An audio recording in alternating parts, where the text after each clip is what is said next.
Good day mga kakabisi. Welcome to my channel, Father Kai. Another day, another mini vlog. For today's video, ngayon ay magluluto naman tayo ng gulay. Chapsoy na gulay ang lulutuin natin for today. Ang sinaw ko nga pala dyan ay atay ng manok saka yung balunan. Yan ang pinakasangkot ng ating chapsoy. Shoutout nga pala sa mga follower namin dyan. Maraming salamat po sa inyo. Lalong-lalo na ho yung mga hindi pa nakapollow, follow na kayo, follow and share naman po sa aming mga video. Welcome po kayo dito sa Skayans. Lalong-lalo na po yung mga FW, lagi ko kayong mag-iingat sa araw-araw na bibigyan na po yung ating Panginoon. Lalo na po yung mga nudang video, shoutout po sa inyo sa araw-araw po na ating buhay. Lagi po kayong mag-iingat mga kakabisi sa araw-araw natin na ang hirap mag-isip sa araw-araw ng kung anong uulamin natin mga kakabisi.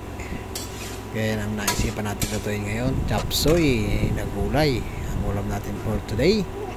Shoutout nga pala sa mga OFW at lagi po kayo mag-iingat sa araw-araw. Pa-like and follow naman ang aming mga video, share din at paki-comment naman kung saan nakaabot ang video ito para alam namin, para ma-shoutout kayo. At may YouTube channel din pala po ako, Skydax channel. Nahutal-utal na ako eh.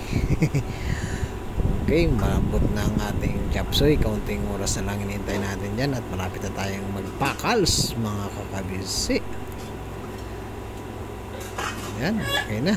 Haluin lang natin yan at malambot ng ating gulay. Ano pang hinihintay ninyo? Mag-ready na kayo ng kanin yan at sabay nyo kami yung umaga. Ang bilis lang talaga ng araw. Martes na naman. Diyos ko. July na. Tapos August. Mag-December na. Lapit na ng December. Ang bilis lang talaga ng panahon mga kakabisi. Ano pang hinihintay ninyo? Luto ng ating chapsoy. Magdito na kayo ng kanin at sabay nyo kami. Pakals na!